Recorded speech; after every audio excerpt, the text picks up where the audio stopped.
कानपुर में बीजेपी के पूर्व पार्षद राघवेंद्र मिश्रा पूर्व ने सैकड़ों लोगों के साथ अपर श्रमायुक्त कार्यालय पहुंचकर श्रमिक बस्ती छोटा सेंट्रल पार्क शास्त्री नगर में भूमाफियाओं द्वारा अवैध कब्जे को लेकर एक पत्र छापकर कार्रवाई करने की मांग की है।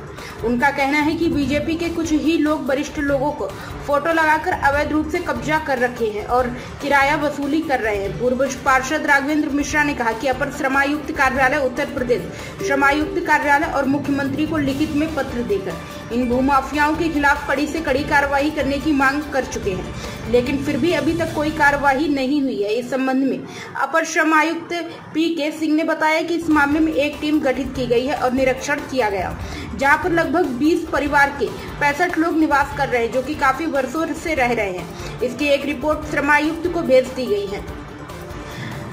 आगे जो भी तथ्य सामने निकल कर आएंगे उसके आधार पर निर्देशानुसार कार्रवाई की जाएगी। उन्होंने कहा कि मुख्यमंत्री योगी आदित्यनाथ का सख्त निर्देश है कि कोई भी भूमाफिया होगा उस पर सख्त कार्रवाई की जाएगी।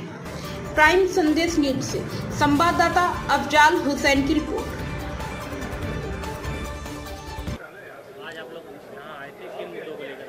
देखिए, मुद्दा बिल्कुल स्पष्ट है कि माननीय मुख्यमंत्री जी कह रहे हैं किसी भी भूमाफिया को, किसी भी अपराधी को उत्तर प्रदेश में जगह नहीं मिलेगी, लेकिन उन परिस्थितियों में भी कुछ ऐसे अपराधी जो भारतीय जनता पार्टी का झंडा लगाकर, बड़े नेताओं की फोटो लगाकर सरकारी जमीनों पर अवैध कब्जे कर रहे हैं, उस पर गरीबों को बसाकर 5-5 हजार रुपए महीना किराएदारी वसूल रहे हैं, जिसकी शिकायत में लगातार 4 वर्ष से अपर श्रमायुक्त माननीय मुख्यमंत्री उत्तर प्रदेश सरकार को लगातार पत्र के माध्यम से प्रेषित कर रहा हूं।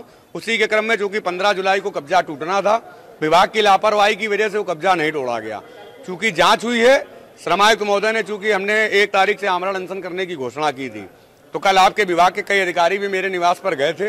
उन्होंने भी पत्र के माध्यम से मुझसे जो है आग्रह किया कि आप इस पे मानवीय दृष्टिकोण अपनाइए। तो मैंने कहा पूर्ण रूप से मेरा मानवीय दृष्टिकोण है, लेकिन भूमाफिया किसी भी जमीन पर किसी भी प्रकार की कोई किराएदारी नहीं वसूल करे, ये विभाग को तय करना है। इसी के निमित्त उसी पत्र का प्रत्यावेदन के रूप में मैं जवाब देने आया था।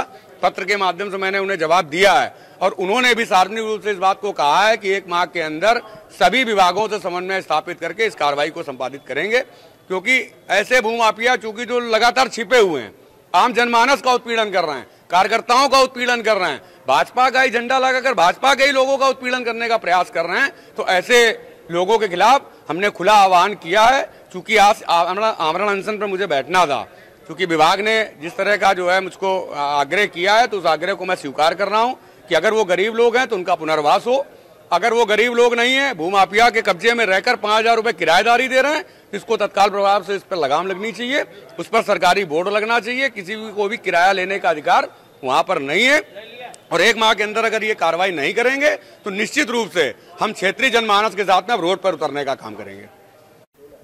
सर, कुछ लोग आए थे, आपको ज्ञापन दिया है, क्या मेन मुद्दा है? उनका ये आरोप है कि कुछ लोग हैं जो सरकारी जमीन पर कब्जा करें और उस पर किराया भी वसूल है। जी, जैसा तो आप खुद ही प्रश्न में अपने बता रहे हैं, यही बात उनके द्वारा बताई गई। जब मैंने अभी पिछले 20 दिन 25 दिन पहले जब कार्यभार यहाँ ग्रहण किया था, तो ये प्रकरण मेरे संज्ञान में आया था, तो मैंने इसकी गंभीरता देखते हुए तत्काल एक टीम गठित की थी। तो लोग मौके पर जाकर के वहाँ पे एक अपनी आख्या दिए थे, जिसमें ऐसा पाया गया कि 20 परिवार वहाँ पिछले काफ़ी दिनों से लड़ रहे हैं, जिसमें लगभग उनके परिवार के 65-70 परिजन हैं।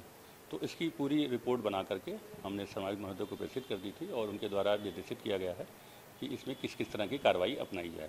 तो आज का भी इनकी मांग यही थी कि वहाँ पे कुछ लोग ऐसे अवैध कब्जा किए हुए हैं और भूमाफिया प्रकट किए हैं, क्योंकि भूमाफिया कोई भी होगा तो आप जानते हैं सरकार का संकल्प है, कोई भूमाफिया किसी भी संपत्ति पे केवल सरकारी नहीं कब्जासीन रहेगा। तो इसको जिला प्रशासन से समन्वय स्थापित करते हुए और नगर निगम से और प्लस अपने जो हमारे समाज में होते हैं उनके निर्देशानुसार इसमें निश्चित रूप से कार्रवाई अपनाई जाएगी।